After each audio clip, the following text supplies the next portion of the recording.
la acusación es falsa. Cuando se pelea con Pepe Serrano, le tocaba asumir a Viviana Bonilla, como no les convenía, le cerrucharon el piso y pusieron a Elizabeth Cabeza. La propia consulta mañosa, primera vez en historia que hay una consulta para reforma constitucional sin control constitucional. Y si escarbamos en las preguntas, pues es escandaloso. La pregunta 2, retroactiva. La pregunta 3, la mayor parte de la información estaba en los anexos. Era un golpe de Estado disfrazado. Luego se nombra el transitorio, ya de por sí, por un proceso inconstitucional. Trujillo se declara emperador, se declara por encima de la Constitución. Sus mandatos son mandatos constituyentes. ¿Lo dijo o no lo dijo? Y quiere que te siga enumerando. Economista, ¿no? el tema de los casos de corrupción lo hablaremos en el siguiente bloque. Más bien, usted tiene 28 procesos. Pierde la elección para el Consejo de Participación, destituyen a 4 consejeros, elegidos por voto popular. O sea, hace 3 años que no estamos en Estado de Derecho. Entonces son capaces de cualquier cosa. En la cárcel gente inocente, con orden de prisión gente por discurso, para haber dado discursos en eventos privados, cerrados, ¿no? Para nuestros propios militantes, como el caso de Ricardo Patiño, mientras que los escandalosos casos de corrupción de este gobierno siguen en impunidad. Entonces, ¿quieren más ejemplos todavía de lo que pueden hacer? Claro, economista, en todo caso usted tiene más o menos como 28 procesos en su contra. Tiene una sentencia de 8 años de cárcel por autor del delito de cohecho, 2 órdenes de prisión preventiva. En este momento usted tiene, de acuerdo al gobierno, un estatus de prófugo. ¿En esas condiciones usted volvería al país para terciar por las elecciones a la vicepresidencia? Si me van a inscribir, sí, pero van a hacer lo mismo que con Lula, meterme preso para impedirme inscribir. Cuando le robaron la libertad a Lula, le robaron también la democracia a Brasil, porque si Lula hubiera podido ser candidato, iba a vencer a Bolsonaro. Pero el propio juez que metió preso a Lula después fue ministro de Bolsonaro. Así se están manejando las cosas en América Latina. Entonces, mira, todas esas cantinflas se les van a derrumbar. Y son hasta torpes, porque van a tener que asumir las consecuencias. Están tan desesperados que su objetivo es evitar que yo participe en las próximas elecciones, porque saben que si ganamos, no tendrán dónde esconderme. Bueno, es probable entonces que le dicten sentencia... Que metan preso a un hombre inocente, pero que me permitan registrar para las elecciones. Y verán que lo van a impedir. Entonces hay una enorme probabilidad que le dicten sentencia condenatoria ejecutoriada y eso definitivamente cerrará todas las posibilidades para que Rafael Correa sea candidato para las elecciones del 2021. Eso intentan. Yo creo que se están quedando cortos de tiempo. ¿Eso intentan o eso pasará? Que no puedo ser, por la consulta popular, ahora no puedo ser candidato a vicepresidente. Yo nunca he sido candidato a vicepresidente. He sido candidato a presidente y le gané todo. Solo que nunca me lo van a perdonar. Bueno, ahora miremos un poco el lado favorable. El escenario un poco más positivo para sus intereses políticos. Rafael Correa inscribe su candidatura. ¿Cuáles son las condiciones para que usted elija a ese candidato, a ese binomio presidencial? Mira, una precisión, mis intereses políticos es ver a mi país fuera de la miseria, fuera de su desarrollo. Ese debería ser el interés de todo político honesto. Lo que nos tiene su desarrollo, algunos jóvenes creen que es la política, no, es la mala política, que son los políticos, no, son los malos políticos que han vuelto a adueñarse del país.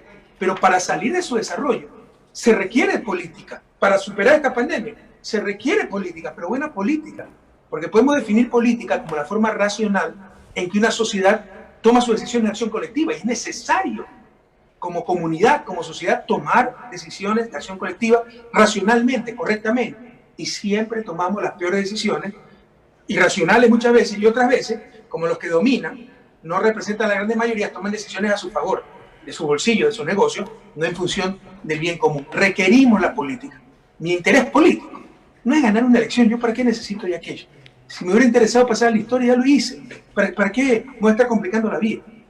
Mi interés político es ver a Manabí próspera, era mi patria sin miseria. Más adelante hablaremos de la provincia de Manabí. Economista, pero ahora tenemos un escenario... Economista, ahora tenemos un escenario más probable, que es la eliminación de agrupaciones políticas.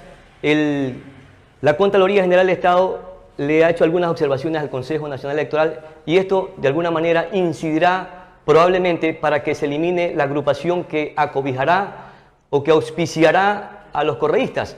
Si se elimina este partido político, prácticamente se le cerrarán todas las oportunidades para que inscriba su candidatura y no sé si tendrán algún plan B. Mira, pero me dejaste terminar la primera respuesta, ¿no? Entonces yo creo que no es momento de hablar de candidaturas. Tenemos la peor emergencia de la historia, o el peor gobierno de la historia. En este momento la prioridad es salvar vidas. En este momento es atender la terrible crisis económica que recién está empezando. Y con este gobierno, ojalá me equivoque, pero recojan mis palabras, vamos directos a la vida. Esas son nuestras prioridades. Si es momento de hablar de unidad. todavía no es momento de hablar de candidatura. Y tú planteas... Pero estamos en un momento político. Cualquier pelo de cochino, que un contralor ordene eliminar a la principal fuerza política del país. ¿Sabe lo que es eso? Eso es dictadura ya declarada. Pues. Eso es el colmo de la sinvergüencería. Primero, ¿qué hace el contralor en eso? O sea, mañana los bomberos van a pedir que a un deudor lo declaren insolvente. O sea, ya es cualquier cosa. Si le permiten hacer eso al contralor, revisar firmas, que le corresponde exclusivamente a las autoridades electorales, mañana va a revisar los votos, pues va a decir quién es el presidente. Claro. Entendamos lo que está pasando. Superemos la indiferencia. Por la indiferencia hoy lloramos lágrimas de sangre. Cuando nos traicionó este tipo, dieron con Correa, problema de ellos. Hoy vemos las consecuencias. Nuevamente con Correa, Revolución Ciudadana, nos están robando la democracia a todos. Están haciendo un grave daño a la patria. Y si dejamos pasar esto, mañana decide el contralor pillo ese quién es el presidente. Y por último, si fuera verdad lo que dice, que le corresponde decirlo a las autoridades electorales, ¿no te parece que la conclusión lógica, faltan 11.000 firmas, recojan las 11.000 firmas? No, eliminen la compromiso social porque no quieren dejarnos participar, pero eso es dictadura y a todos nos debería indignar, correísta o anticorreísta, porque están haciendo daño a la patria. Economista, yo creo que sí es el momento de hablar de temas políticos electorales, porque el país necesita un líder que trate de resurgir al país ante las condiciones económicas y políticas en las que se encuentra. Los ecuatorianos ciframos las esperanzas en que aparezca un nuevo ciudadano, una nueva figura, porque es el momento. El país, efectivamente, coincidimos, está pasando momentos sumamente difíciles. Por tanto, nuevamente insisto, para seguir en el tema electoral, más adelante hablaremos del tema de la corrupción, pero ¿cuál será su candidato a la presidencia? Y permíteme insistirte que yo creo que no es momento de hablar de temas electorales y que tampoco... Si usted anunció la candidatura a la vicepresidencia, está hablando de temas electorales, economista. No, esto nos salvamos juntos. Esto es labor de todo un pueblo, en base a un proyecto político, como el proyecto que tuvimos en 2007-2017, que funcionaba tan bien. Este sinvergüenza traicionó ese proyecto y muchos aplaudieron. Y hoy lloramos lágrimas de sangre. Claro, entonces ese candidato que escoja usted para binomio tiene que ser alguien súper leal. Es cuestión de un claro proyecto político por el bien común. Le decía, entonces ese probable binomio que usted escoja para que sea el candidato a la vicepresidencia junto con su candidatura a la vicepresidencia tiene que ser de la misma línea partidista y que sea sumamente leal. No necesariamente. Vamos a hacer el frente más amplio posible con todas las personas que sienten la patria en el centro del corazón, en el centro del pecho, incluso aquellos que se dejaron engañar por 3 años de difamación, pero excluyendo a aquellos que traicionaron por corruptos, por oportunistas.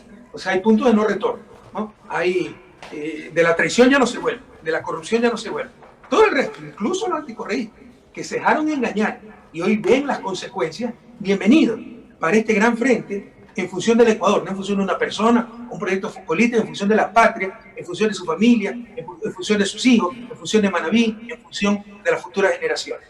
A propósito que dice en función de Manabí, una pregunta cortita para una respuesta cortita. ¿Hay probabilidad que el candidato a la vicepresidencia que le acompañe a usted sea un manabita? No hemos pensado en eso, y por supuesto si Manabí es la tercera provincia más poblada del país va a haber probabilidad de aquello. Pero no hemos pensado, yo propuse la idea de participar, porque todas las encuestas dicen que si usted tiene una papeleta aumenta la probabilidad de victoria, pero no es que busco nada para mí. Dos nombres de 2 posibles candidatos. 2 nombres de 2 posibles candidatos, los que tengan mayores oportunidades.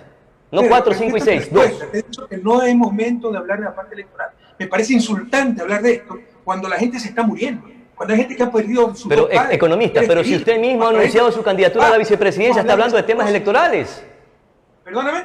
Pero si usted mismo ha anunciado su candidatura a la vicepresidencia de la República, está hablando de temas electorales. Porque me hicieron una pregunta y dije, si me dejan participar, participaré. Hicieron de eso la noticia, pero la red de prensa ni siquiera era sobre eso. Era sobre la sinvergüencería de un consejero del Consejo Nacional Electoral llamando a dirigentes políticos para retrasar las elecciones. Entonces no es una propuesta en firme. Por eso habló de eso. Entonces no es una propuesta ni una decisión en firme su candidatura. Es simplemente porque respondió una pregunta de un periodista. Es la puerta abierta, de ser necesario estar ahí. Entonces no es probable su candidatura. No es probable su candidatura. O se está tirando para atrás por las condiciones que no son favorables. Entonces me estoy tirando para atrás por las condiciones que no son favorables. Continuemos, por favor, superemos esto. Solamente le pregunto. Eso. No, solamente le pregunto, economista. No son favorables. Son más favorables que nunca, pero si quieres escuchar eso te lo digo, pero no perdamos el tiempo y sigamos adelante. Bueno, vamos a nuestra primera pausa y regresaremos para conversar de la situación por la que está atravesando nuestro país, la nueva ola de corrupción.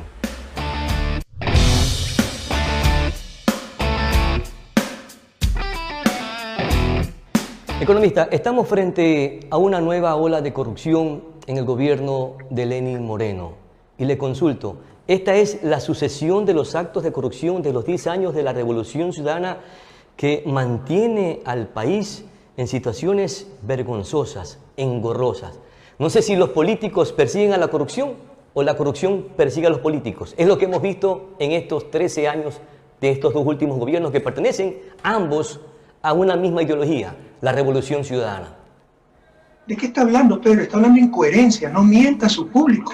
¿Cómo puede decir que estos 3 años es la continuación de mi gobierno? No, economista. Y gente como usted seguramente apoyó este gobierno. No, economista, estoy preguntando. 10 años de corrupción, que es la difamación de la prensa corrupta.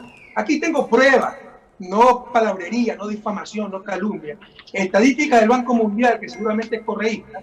El último estudio, le puedo dar la dirección, el link, que lo mandé en Twitter, donde puede verificar estos datos, donde habla incidencia de coima, porcentaje de empresas que pagaron al menos una coima. 2006, antes de mi gobierno, 15% del entrevistado, casi 400 empresas. 2010, en mi gobierno, 1.7%. 2017, esta encuesta fue hasta octubre, ya había entrado el gobierno de Moreno, 5.9%, empezó a aumentar la corrupción. Usted está mintiendo. Lo que pasa es que la manipulación de siempre. Como combatimos la corrupción, se limpió el reparto de la patria, por eso me decían autoritario, o antes no, los asambleístas no manejaban los ministerios, las cámaras de producción, el Ministerio de Industria, los bancos de la Superintendencia, el Banco Central. Como se acabó ese reparto corrupto de la patria, me llamaron autoritario. Vino este traidor a repartir la patria cual batían entre piratas y lo llamaron tipo de diálogo. Y muchos como ustedes probablemente lo apoyaron. Y miren, era la corrupción. Aquí estamos hablando con pruebas, no con palabrería. No puede usted decir que por un caso, 2 casos, porque no pudimos evitar toda la corrupción, mi gobierno es corrupto. Ahora sí existe la corrupción institucionalizada. Así lo han hecho en todo. Ya están buscando los becarios, si no 16.000 becas. Encontrarán 5 becas mal dadas y dirán, todo fue corrupto. Eso es mentira, están mintiendo. Y por el bien de la patria, dejen de mentir. Ahora sí volvió el viejo país, donde se reparten hospitales y hay sobreprecios hasta la funda de los cadáveres. Economista, una precisión, no estaba sentenciando, estaba preguntando.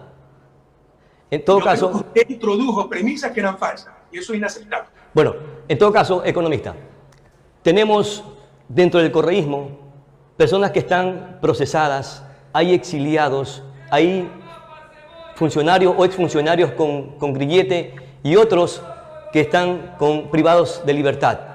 Inclusive usted está con ese estatus de prófugo, que le ha dado esa característica el gobierno nacional. Entonces, ¿qué significa todo este engranaje de la cual estamos hablando para involucrar a los correístas que están en estos procesos un poco medio oscuros o bastante claros para endilgarlos en procesos de corrupción? La persecución más brutal por la historia del país. La prensa responsable debería estar investigando esta brutal persecución. Por un instante, imagina usted si cuando era mi vicepresidente Moreno yo lo hacía meter preso. Como a mí no me quería la prensa, no me hubiera indicado todos los días, está persiguiendo a su vicepresidente porque le denunció la corrupción, porque no era parte de la argolla. Aquí metieron preso a Jorge Glass. Me sacaron 2 órdenes de prisión. Me condenan por influjo psíquico en sobornos que nunca han existido. Me ponen 31 juicios penales sin contar los juicios de Contraloría. El canciller, ex canciller, se encuentra con orden de prisión por un discurso. La ex presidenta de la Asamblea se encuentra asilada en México. Y en lugar de decir cómo puede ser tremenda persecución, tenemos que dar explicaciones. Por favor, aquí se está utilizando la justicia, se ha cooptado la justicia, la fiscalía, los jueces, la propia Contraloría, para perseguir a los adversarios políticos. Y esto es tan verdad que a nivel internacional usted me llama prófugo, repitiendo lo que dice Moreno. Aquí nadie les hace caso. Le estamos ganando todo a nivel internacional y queda en ridículo la justicia ecuatoriana. México, después de décadas, vuelve a dar asilo político, porque reconoce que son perseguidos políticos, no son delincuentes. Entonces, no resiste el menor argumento lo que están sosteniendo. Es evidente persecución política, pero la prensa ecuatoriana mira para otro lado. ¿Todos los que están involucrados son inocentes? Escuché una respuesta suya cuando le preguntaban por quién de ellos metería la mano al fuego. Y se la vuelvo a preguntar porque me dejó alguna duda. ¿Por quién de todos los que están involucrados usted efectivamente metería las manos en el fuego? Por muchísimo. La gente de la alta directiva de Revolución Ciudadana, todos son perseguidos políticos. Han querido generalizar casos de corrupción. Empieza a escarbar. Un Ramiro González, ¿acaso no era de izquierda democrática? ¿Acaso no fue 2 veces prefecto electo de Pichincha? ¿Acaso no fue binomio vicepresidencial? de León Roldós en el 2006, y como resultó un corrupto, pero entonces la Revolución Ciudadana es corrupta. O sea, los otros partidos políticos son corruptos, los de la Revolución Ciudadana todos son impolutos. Era más cercano a social cristiano, ¿acaso no era referencia en el sector petrolero? Y de ahí ve a todos los involucrados, ¿eh? En el caso de refinería, todos son funcionarios de carrera de Petroecuador, pero dijeron que eran altos funcionarios nuestros. Odebrecht, ¿no? Acusó a todo el mundo con Cesado Santos, corrupto confeso, no lo acusan a él. Y todo fue un pacto para involucrar al vicepresidente. Jorge Glass, un tipo inocente. Después, aparte de Jorge Glass, ¿qué alto cargo de Revolución Ciudadana está involucrado? Somos gente de manos limpias. El único corrupto es Moreno, que no lo investigan hace un año, o más de un año, la cuenta secreta en Panamá. Entonces, yo meto las manos por muchos de mis compañeros que han demostrado que somos gente honesta, que no tenemos nada que esconder. ¿Y dónde está la plata? ¿Y por quién no meterías las manos al fuego, economista? Economista, ¿y por quién no meterías la mano al fuego? ¿Cómo? ¿Y por quién no meterías la mano al fuego? De los que están involucrados de su entorno político íntimo. No es absolutamente nada. Me gusta ser positivo. Y por gente como Ricardo Patiño, Gabriela Rivadeneira, Jorge Glass, meto 10 veces la mano al fuego. Bueno, economista, a propósito, vamos a ver un video que quiero pedirle al colega y agradecerle, Cristian Zurita, por este testimonio en la que muestra y demostrará que existen pruebas contundentes y fehacientes para que estén involucrados varios correístas y en estos momentos Jorge Glass esté privado de su libertad. Por favor, regálenme. Por favor, Pedro. No eleve esos ídolos de pie de barro. Cristian Zurita es un pillo, un odiador que se disfrace periodista. Pero veamos el video con todo gusto. Por favor. En el caso Odebrecht, Jorge Glass fue juzgado y sentenciado por las pruebas que recibió de la Procuraduría General del Brasil. Esa documentación fue entregada bajo juramento por Odebrecht y fue la constructora brasilera la que aseguró que le pagó a Glass y su tío Ricardo Rivera. ¿Cuántos millones le dio a Glass? Odebrecht dijo 13 millones. Y esas pruebas, con nuevos sustentos, entregó también el Departamento de Estado de los Estados Unidos en ese caso. Ahora vamos a Rosverde. Los periodistas accedimos a cerca de 6.000 documentos o archivos que eran parte de la correspondencia de Pamela Martínez, que le decía hermano mayor al presidente Correa. Esos documentos que sirvieron de base para la elaboración de los reportajes de Arroz Verde se entregó en buena parte a la Fiscalía General del Estado. En la investigación fiscal, luego del acuerdo de Pamela Martínez y Laura Terán con la Fiscalía, se accede a la cuenta de correo electrónico de Terán y se encuentra la misma información bajo el debido proceso. Y cuando se allana la presidencia y se llevan los computadores y documentos, se encuentra más información relacionada y complementaria. Y cuando se llama a los empresarios relacionados a estos casos de corrupción, lo ratifican. Es decir, existieron 4 caminos diversos que ratificaron y validaron la información. Y contra esa verdad no se puede discutir. Economista Correa, con esa verdad no se puede discutir. Contundente. ¿Qué contundente va a ser? Por favor, seamos profesionales. El tipo, ¿qué documento ha mostrado? En Estados Unidos, revise, por favor, ¿eh? Y desmiéntame. Si estoy mintiendo, si no desmiente ese sinvergüenza. En Estados Unidos, ¿cuándo se nombra Jorge Glass? Y los corruptos de Odebrecht pueden decir, mañana voy a decir que Pedro, ¿cuál es su apellido, por favor? Pedro Clotario Cedeño, economista. Cedeño, se robó 500 millones, yo lo meto preso. Pero, ¿acaso es suficiente el testimonio de un corrupto? A ver, veamos, a ver, economista. ¿Dónde están los 500 millones? Economista, pero mire, yo tengo aquí documentos en mis manos que me lo facilitó, yo tengo documentos en mis manos que me facilitó el periodista, el colega Cristian Zurita, en donde hay correos que efectivamente fueron... No me mezcle las cosas, evacuemos lo primero, Odebrecht. Estamos basándonos en el testimonio en Odebrecht, en documentos, en correos de Odebrecht que fueron sacados, que fueron materializados del sistema secreto de Odebrecht, en donde se hacían los pagos, que se le pagaba a Empresa Glory, pago de proyecto Manduriacu, los dueños eran Ricardo Rivera y Jorge Glass, transferencia de $150.000, por acá más transferencia de 500.000, 600.000, y aquí están los correos, economista. ¿Cómo? Aquí están los correos que estoy mostrando, en los que se tomaron como pruebas y que fueron entregados y que sacaron de la cuenta secreta o del sistema secreto de Odebrecht a través de este acuerdo, como decía el periodista, entre la Procuraduría General de Brasil y la Fiscalía de la Nación con Vaca Mancheno. A ver, estos correos son ¿de quién dirigidos a quién? Dime, por favor. A ver, estos correos los entregó la Procuraduría de Brasil dirigido a quién? A la Fiscalía General de la Nación para un proceso de investigación. Y también tuvieron el respaldo del Estado de los Estados Unidos. ¿De qué estás hablando? ¿De qué estás hablando? Pero aquí están, economista, aquí están las pruebas, aquí están. Si tú la plata, no hablen tonterías, por favor, ya sean profesionales, tengan algo de ética. Están jugando con gente inocente, están basándose en la palabra de un corrupto que ni siquiera fue acusado por el Ecuador, el único corrupto confeso. Es evidente que hay un pacto. No han encontrado 20 centavos mal habidos. Cristian Zurita está mintiendo en el caso de Brecht, como está mintiendo en el caso de Arroz Verde. Las tonterías que ha hablado, que 4 fuentes distintas, que ratificaron los empresarios. No hay un empresario que haya reconocido que ha habido soborno. Busca en el proceso. Y si te estoy mintiendo, dilo. Pero si está mintiendo Cristian Zurita, dilo. No hay un empresario que diga que ha dado soborno, plata, a cambio de un contrato. Uno dijo que le habían pedido $1 millón, al cual ni conozco, pero en ese caso sería víctima, porque lo están extorsionando. Soborno es que tú das plata, y el funcionario al que le das puede darte un contrato. Eso no existe y nadie lo acepta. Economista. Es mentira. Y si hay 6.000 documentos, tantas pruebas, ¿por qué entonces te leo la sentencia, página 383? Economista. Y este cuadro que le va... pruebas, ¿ok? ¿Por qué dice? Pero la prueba evacuada en la audiencia de juicio resultó incontrovertible para determinar que el procesado Rafael Correa Delgado hizo surgir sobre un grupo de personas, específicamente sobre un grupo de funcionarios públicos de entera confianza, mediante un influjo psíquico, la resolución de realizar el injusto hecho. Si hay tantas pruebas, entonces ¿por qué tienen que utilizar el influjo psíquico? Economista, aquí estoy mostrando... Déjame continuar. Pero por lo demás, este tribunal de primer nivel estima indispensable referirse al menos a 4 premisas ciertas y probadas. A, que el procesado Rafael Correa Delgado exigió la entrega de dinero ilícito para él mismo, fruto de los sobornos. Tan es así que en franco ejercicio de su liderazgo dentro del entramado de corrupción recibió el depósito de $6.000.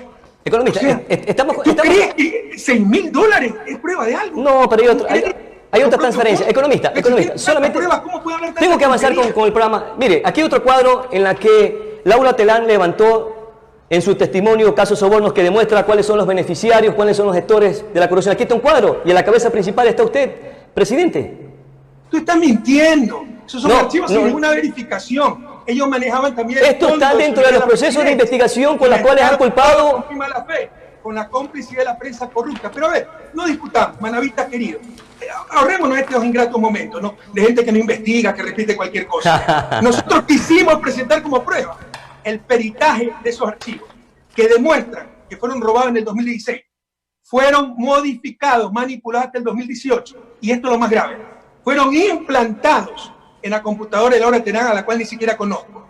¿Tú crees que es posible que en 2019 se haga un allanamiento a la presidencia, se capturen las computadoras y la computadora de una funcionaria 3 años antes todavía encuentra en archivo? Nadie más utilizó esa computadora, nunca se reformateó. Ya tenemos el peritaje internacional, la empresa Dalí de Colombia, y no hicieron esa prueba. Esa prueba les desarma a todos, no solo les desarma a todos, manda presa a la fiscal por fraude procesal. Y obviamente a nivel nacional están impidiendo que la presentemos, pero a nivel internacional se va a presentar. Entonces, eso les desbarata todo. Ustedes hagan la campaña, busquemos la verdad, acepten esa prueba y verán que los corruptos siempre fueron ellos. Ya basta de tanto show, por favor. Bueno, usted mencionó que es en este gobierno de Lenín Moreno en donde se están cometiendo los actos de corrupción más inmisericordia. ¿Usted tiene pruebas? ¿Cómo no haber pruebas? ¿Usted tiene pruebas? Los pagos de billetes encontrados. ¿Cuándo pasó eso con funcionarios? Bueno, eso es un caso puntual. Es un caso puntual y es... Un poco arrogante, pero me lo mandaron a mí. No, yo no lo he hecho. ¿No? El Ecuador sin Correa es el Ecuador de antes de Correa. Es el Ecuador de antes de Correa.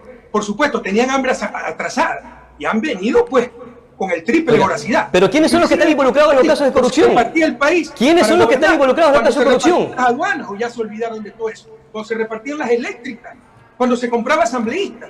Yo corté todo eso y era el autoritario. Ahí están las consecuencias. Pero, economista, ¿quiénes son los que están involucrados en actos de corrupción? Son funcionarios que estuvieron dentro de su gobierno, economista. Que habían entregado las eléctricas a Bucarán. Luego se denunció que habían entregado hospitales asambleístas, hay nombres, hay archivos, ¿no? Y luego hay hasta la factura de cómo se ha financiado la campaña de la consulta popular del 2018 con plata de empresas públicas. Pero la fiscal está encubriendo. Está la cuenta secreta de Moreno. 100, raya 4, raya 10, 71, 378, Balboa Ban, Panamá, nombre de INA Investment, INA por las 3 hijas, Karina, Cristina y Irina.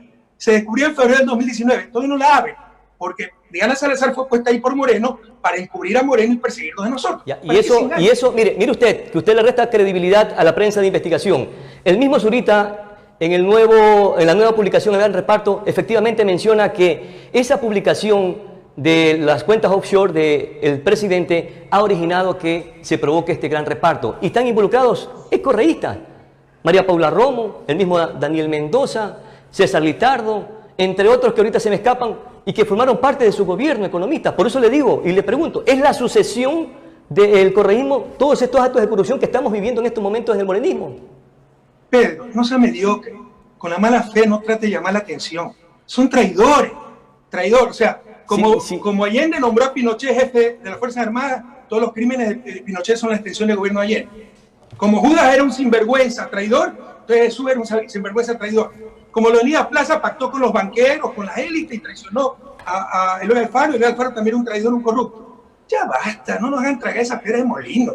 Por favor, no traten de llamar la atención. Si no odia, no debe dedicarse al periodismo, dedíquese a la política.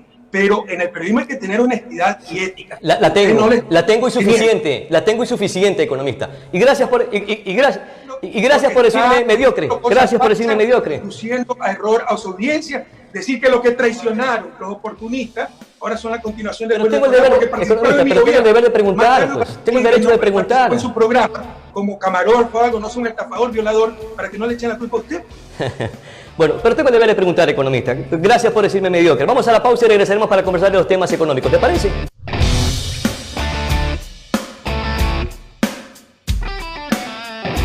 Economista, vamos ahora a hablar del tema económico que está sumamente delicado. Y yo creo que un poco serenémonos, porque creo que hay que conversar al país, decirle la cruda realidad que estamos viviendo. Porque quiero empezarle preguntando, ¿cuánta verdad, mentira o falacia hay detrás de esa mesa servida? Porque también cuesta entender y comprender que en 3 años un gobierno haya descalabrado la economía del país. Si en una mesa servida había crecimiento económico, nos cuesta creer que en 3 años estemos listos para el despeñadero.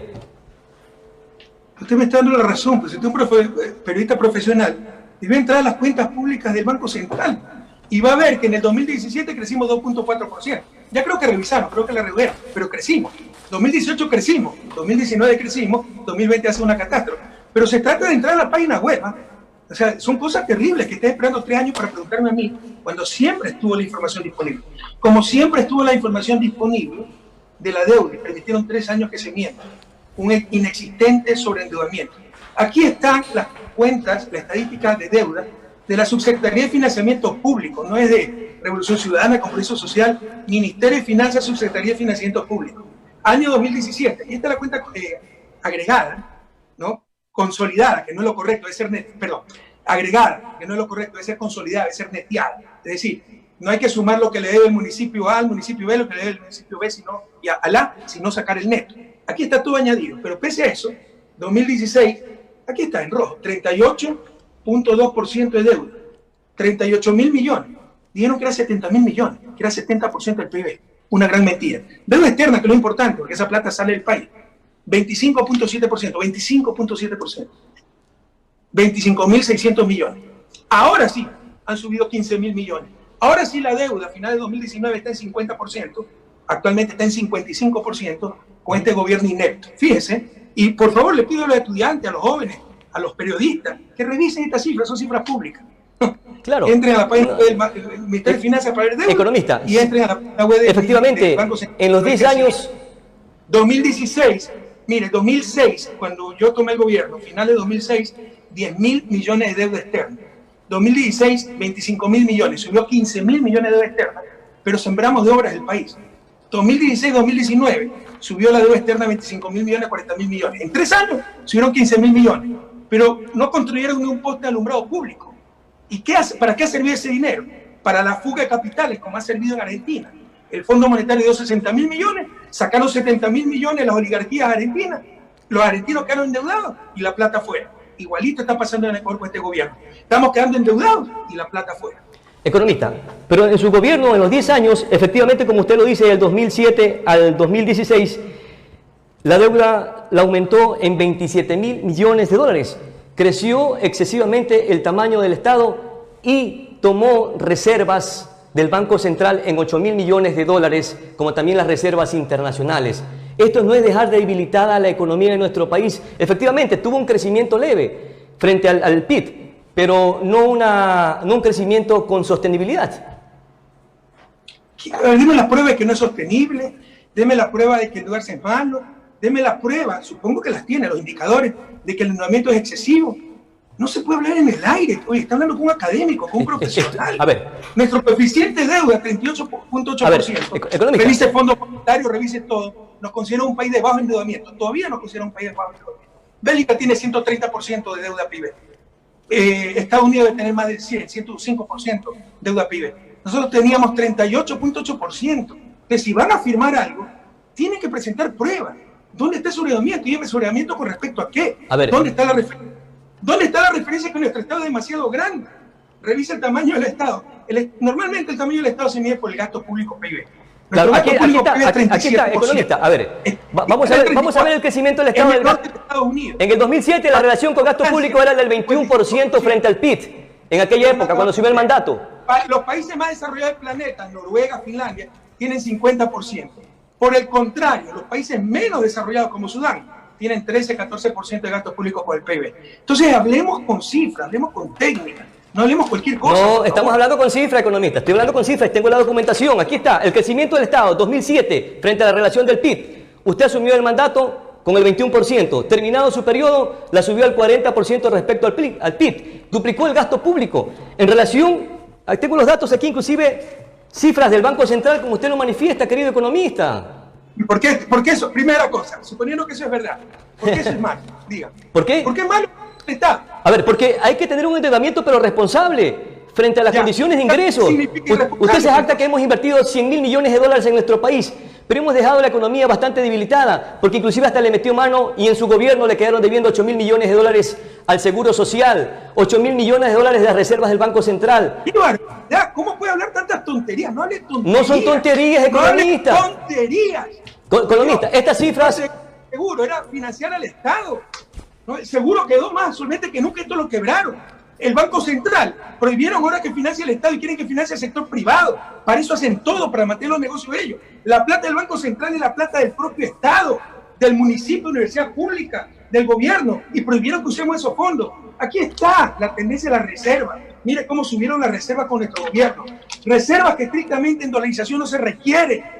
Hay que ponerlas a trabajar porque no hay una moneda nacional. Sí, pero en casos emergentes, como el que estamos viendo la pandemia, sí era necesario tomar esas reservas. Pero usted sostiene cosas que son tonterías. No digan tonterías. No, mi querido economista, no me sostengo porque estas informaciones son entregadas por asesores económicos a nivel nacional y son tomadas también del Banco Central. ¿Por quién? ¿Por Alberto Dají? No puedo revelar. Bueno, ahora, ¿tomó o no tomó dineros del Seguro Social? ¿Tomó o no tomó dineros de la reserva del Banco Central? Su gobierno. Del 21% al 40%. Y lo que no dice es que tuvimos el nivel de inversión más alto de América Latina, 15%. Réstele ese 15% y el gasto corriente del Estado está en 29%. Recontra bajo.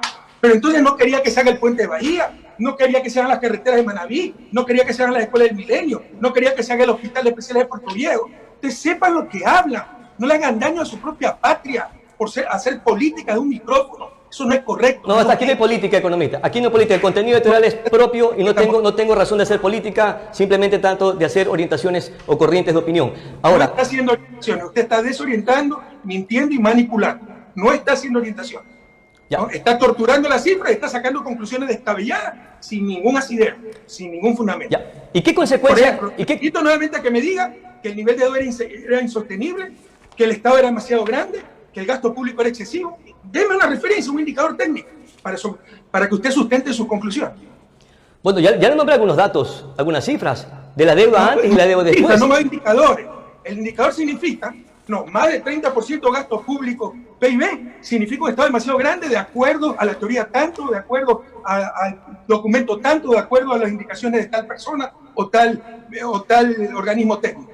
Pero no es que puede decir 22%, eres 30%, eres 40%, es muy grande. Yo le puedo mostrar Francia que tiene 55%. A ver, economista. Mire, privatizamos la educación. no se hagan el harakiri como sociedad, quieran a su propia patria. Si privatizamos la educación como en Chile, verá que reduzco pues gasto público.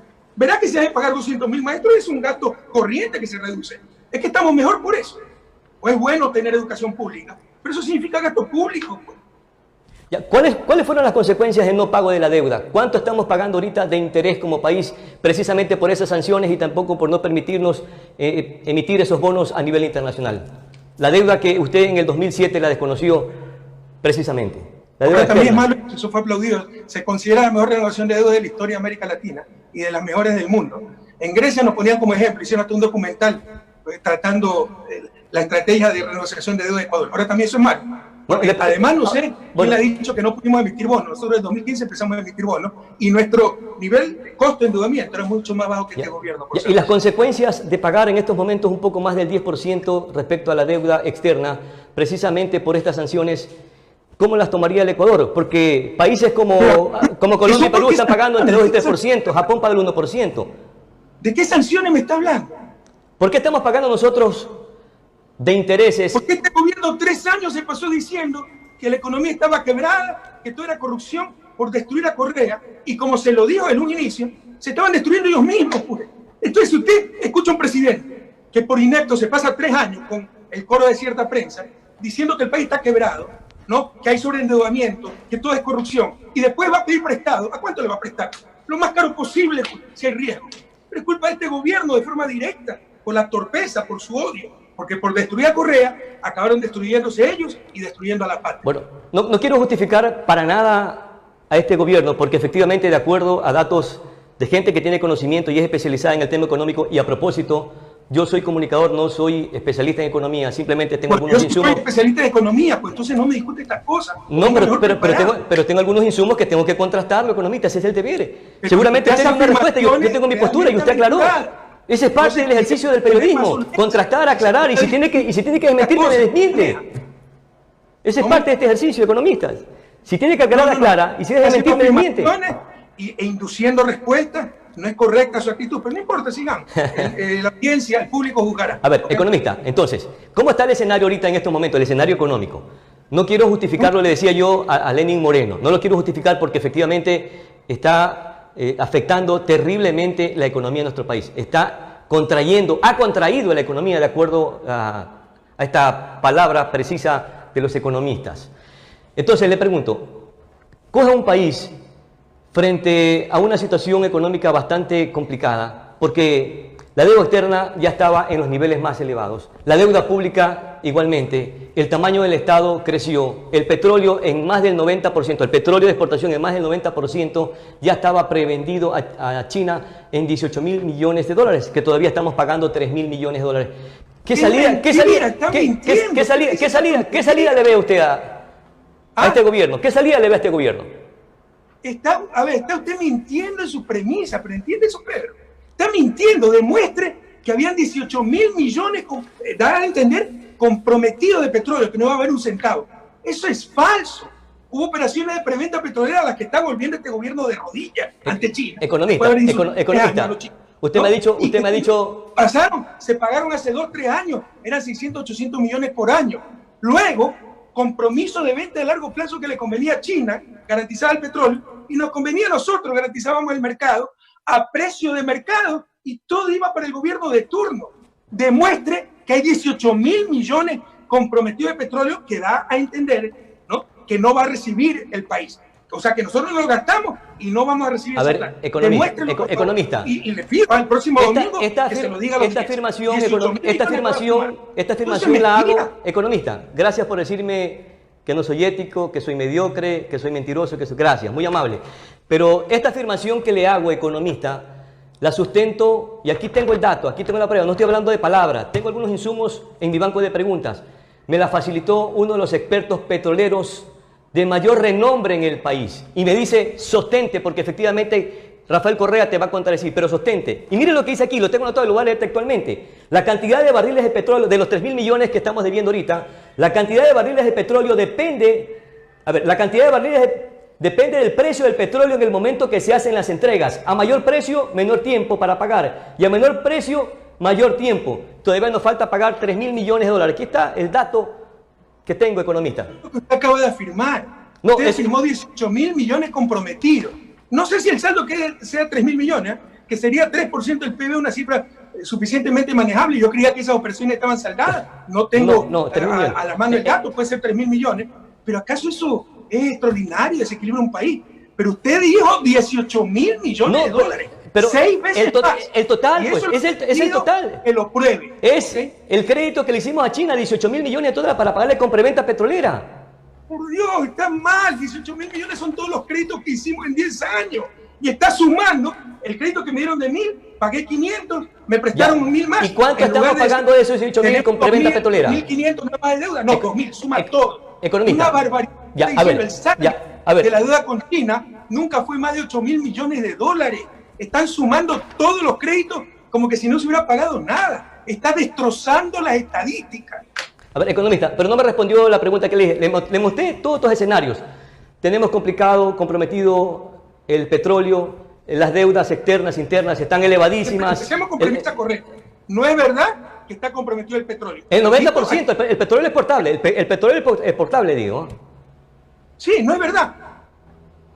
Eso bueno, no ya, claro. En todo caso, frente a este escenario en el que nos encontramos. Técnico, que está mintiendo. Bueno. Y después se pone bravo porque le digo que está mintiendo. No, más bien me río. Me agrada que me critique y me cuestione. Ese es el ejercicio del periodismo y hay que aceptarlo. Y hay que aprender a aceptar las críticas. Hay que también aprender a aceptar las críticas, economista. Soy profesional. ¿Perdón? No. Cuidado. No confunda las cosas. Hay que ser tolerante a las críticas. Hay que ser intolerante a la falsedad, a la mala fe. Precisamente por ser demasiado tolerantes con la maldad, estamos como estamos. Bueno, yo simplemente, antes, pues tengo que irme al corte, hasta Trastabillo, tengo que irme al corte porque estoy con el tiempo, pero frente a este escenario, ¿cuál será la salida? Si usted asumiría en estos momentos... Y el virus no lo creó este gobierno, la tragedia sí, la catástrofe sí, y recién empieza la crisis económica. Y en lugar de atenuarla, le están exacerbando. ¿Qué programa económico? Salida. Primero era quitarlas. ¿Qué modelo económico implementaría?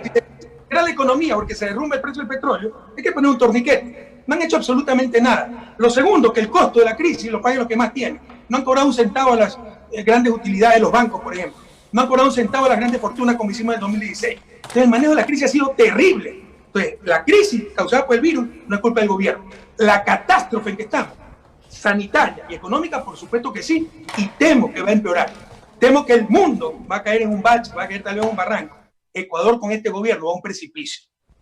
Perfecto, vamos a nuestra siguiente pausa publicitaria y regresaremos para conversar de los sagrados intereses de Manabí, de esos grandes proyectos que fueron propuestos por su gobierno y que aún no vemos, porque nos dijo que iba a convertir a Manabí en la provincia del milenio. Veamos qué nos argumenta economista. A la pausa regresamos.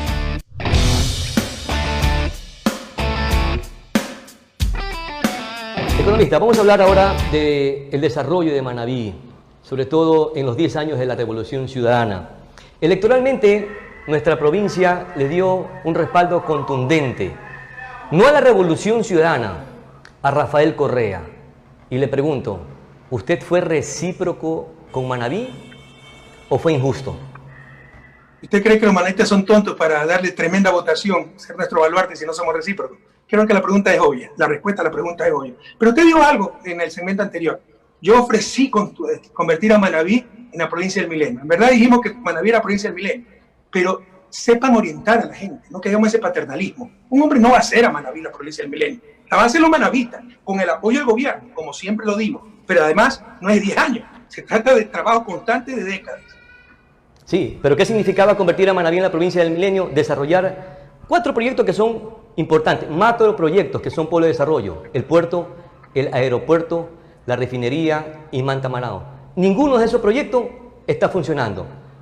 El puerto... De hecho, al gobierno que muchos de ustedes defienden, o no dejamos avanzar las cosas, no dejamos avanzar a Manta Manao, no dejamos avanzar lo posible a refinería. Ahora dicen que nada existe, se gastaron 1.500 millones, cuando para ahorrar ruta crítica se compactó las cosas, se hizo el campamento, la obra de compensación, pero faltaba ya la refinería propiamente dicha. Nunca la quisieron en Manabí, nunca la quisieron pública y ni siquiera nos damos cuenta de causa con efecto, como decía el gran Simón Bolívar. No nos dominarán por la fuerza, sino por la ignorancia. ¿Por qué cree que liberan el precio de los combustibles? Para privatizar hidrocarburos.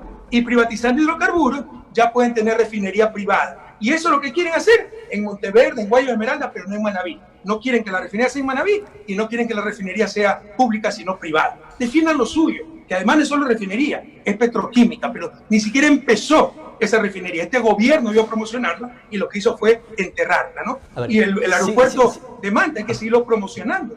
El otro que me dijo el puerto de Manta, economista. Pero no se trata de construir más amplia pista, vamos por partes, economista. Ya van a venir los barcos, ya va a venir la aerolínea. Eso se trata de una labor permanente, de buscar operadores, de buscar tránsito, de buscar que convierta una gran aerolínea, como estábamos haciendo, de las 3 aerolíneas chinas, el aeropuerto de Manta es un aeropuerto hub. Pero sin infraestructura no dejó, economista. Economista, no dejó sin infraestructura. Espectacular. A ver, economista, a ver, el puerto y el aeropuerto. ¿En qué condiciones quedó el puerto? En una delegación media confusa, con muchas dudas. ¿En qué quedó el aeropuerto? Usted anunció que iba a repotenciar varios aeropuertos en el país y le iba a dar prioridad al de Manta. Y hasta el día de hoy tenemos un aeropuerto. Cuando usted se fue, no quedó un aeropuerto, quedó nada más un campo de aviación. Que se le olvida que hubo un terremoto de casi 8 en Escalarita. Se le olvidó eso. No se le olvidó. Pero la construcción o la repotenciación del aeropuerto debió haber sido antes del terremoto. ¿Qué le pasa, Pedro? ¿Qué le pasa al periodismo? No, aquí no está hablando. Mire, créame que lo digo como manabita, economista, lo digo como manabita y me duele enormemente que nos hayan engañado, que no hayan construido las obras que nosotros esperábamos. No le escuché. Lo digo como manabita. Lo siento, y créame, economista, créame que me duele inmensamente porque esos proyectos no los encaminaron. Mire. ¿Qué les pasa?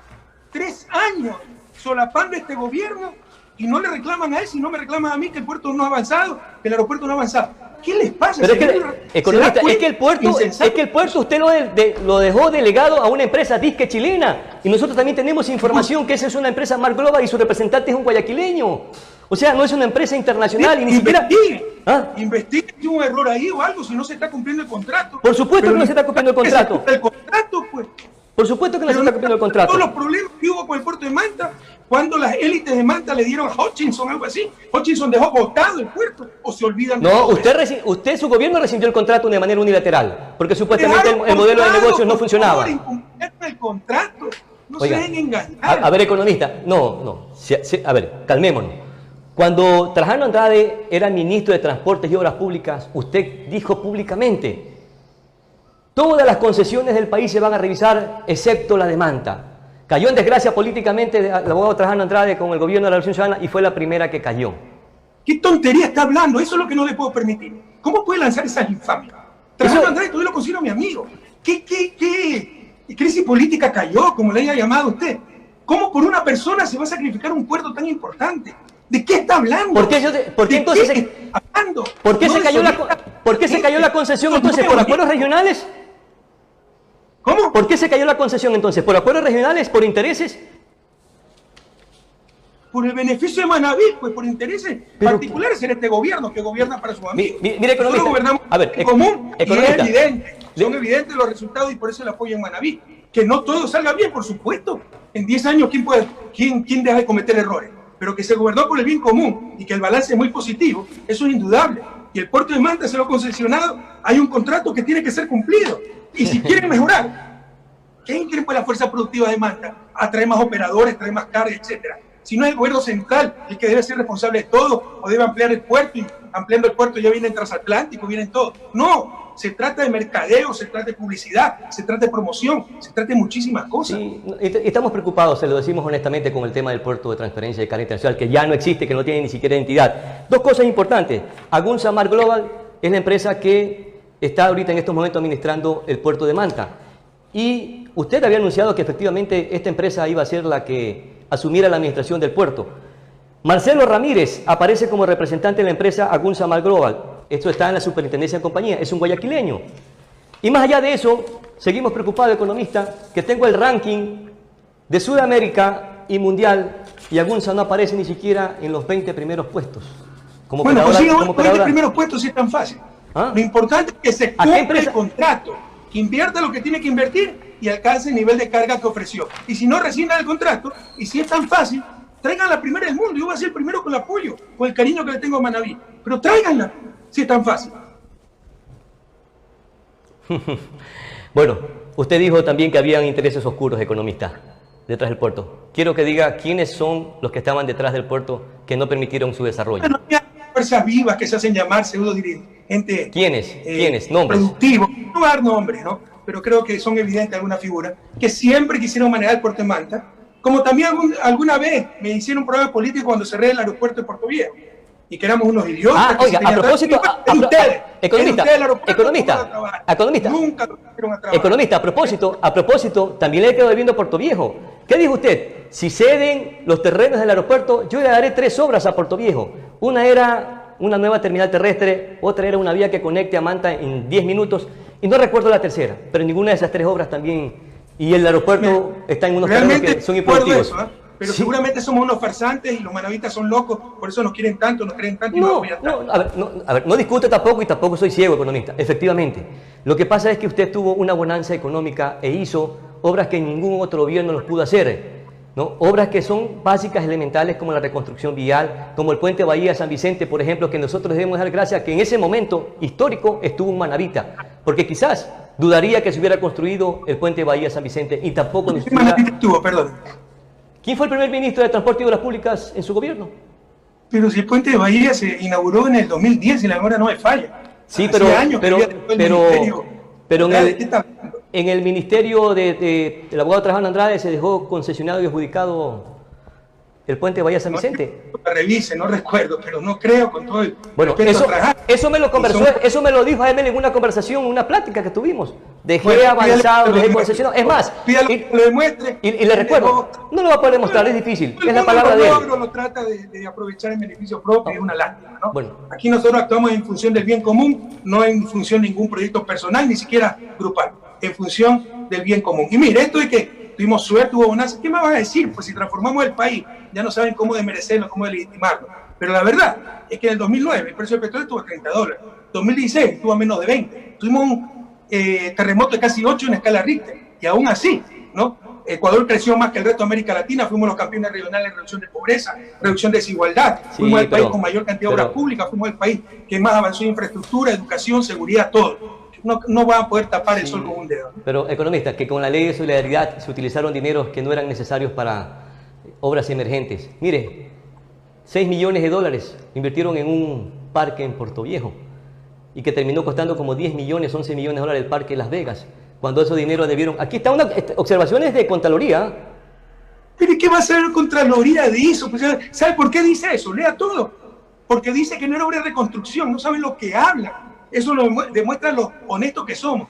No tienen el cálculo, tienen que inventar. El Parque Las Vegas, además, que espacio público es más que necesario en todo el país, pero sobre todo en Puerto Viejo, Manta, peor después del tremendo... Y en una situación de emergencia... Como el terremoto. En una situación de emergencia... Donde el terreno no permite construir de nuevo. Y la mejor forma de evitar que se construya por parte irresponsable es haciendo espacios públicos. Claro, era pero, más... pero explíquele eso a Contraloría. Claro, no, sencillo, utilizando la lógica. Seguramente es más importante un parque que repotenciar el aeropuerto, economista.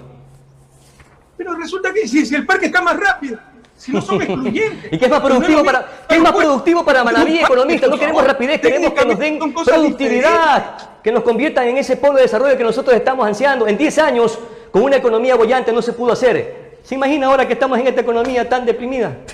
Perdimos las esperanzas. Su actitud es terrible. ¿A quién están llorando? Eso es responsable de ustedes. Ustedes sacan adelante a su provincia. Claro. Y no me van a decir que en 10 años Manaví no progresó, por favor. Manaví no conocía el asfalto. No estoy diciendo lo contrario. Economista, no estoy diciendo lo contrario. No me va a decir que en 10 años Manaví no fue formada. A ver, economista. Mire, economista. De credibilidad. No, economista. Me está malinterpretando. No estoy diciendo lo contrario. A Manaví se le entregaron obras, pero no las obras para convertirla en ese polo de desarrollo. Es lo que estoy diciendo, economista. Nada más. Si el polo de desarrollo se transforma en 10, 15, 20 años, revisa la historia del desarrollo. Usted me ha dicho que no es experto en esto. Yo sí soy experto. No me gusta decir mi currículum, creo que es mediocre, ¿no? Pero sí soy experto en esto y experto en desarrollo. Revise cuánto tiempo duran los procesos de desarrollo. Por eso era necesario que se continuara con el programa de gobierno de Revolución Ciudadana. Este ciudadano Moreno lo botó a la basura, traicionó, adoptó el neoliberalismo, entregó el país al botín entre piratas con el apoyo de gran parte de la prensa. Y hoy lloramos lágrimas de sangre. Hay que hacer el país y verá que si seguimos esa senda en que estamos 2007-2017, más temprano que tarde, Manabí verá esa prosperidad que tanto bueno, desea. mi querido economista, gracias por atender esta entrevista. El ánimo no es tratar de desestabilizar, ni mucho menos agredir a su persona, porque fue un expresidente, fue una autoridad y tiene todas las posibilidades. El ánimo es simplemente de confrontar. Aspiro y espero más bien, economista, que revisemos el tema, que construyamos un nuevo país. ¿Por qué me preocupa? Porque si usted viene de candidato y supongamos que el pueblo nuevamente le dé el respaldo, porque tiene la simpatía, porque tiene la posibilidad de nuevamente retomar el poder, no venga con venganza, venga a proponer, venga a construir. Ya no nos divida, por favor, economista. Los ecuatorianos lo que queremos es paz, tranquilidad, armonía y que se hagan las obras que necesitamos para desarrollar el país en ese aspecto, en ese marco. Pedro, terminamos mal. Primero un abrazo a Manabí, cuídense, cuiden su familia, la pandemia continúa. Que no nos roben la esperanza, hay luz al final del túnel. Saldremos adelante, ya salimos adelante en el 2006. Pero sí tengo que rechazar esa actitud, Pedro. El que ha estado dividiendo una hora es usted, pues, con una serie de datos falsos. Confrontando. Usted no ha confrontado, manipulado. Además que la labor del periodista no es confrontar. Dígame en el código deontológico dónde está la labor del periodismo confrontar. En temas de opinión sí, en periodismo de opinión sí. Es por culpa de una prensa venenosa que nos ha llenado de odio, que nos ha llenado de desinformación. Y eso es lo que hay que superar, con infinito amor a la patria. Y eso lo vamos a lograr todos juntos. Vamos a derrotar la mala fe, vamos a derrotar a los traidores, vamos a derrotar a la prensa corrupta. Hasta la victoria siempre, Manabí. No se me vaya, economista. Pregunto al finalizar el programa. Dijo que ya se fue.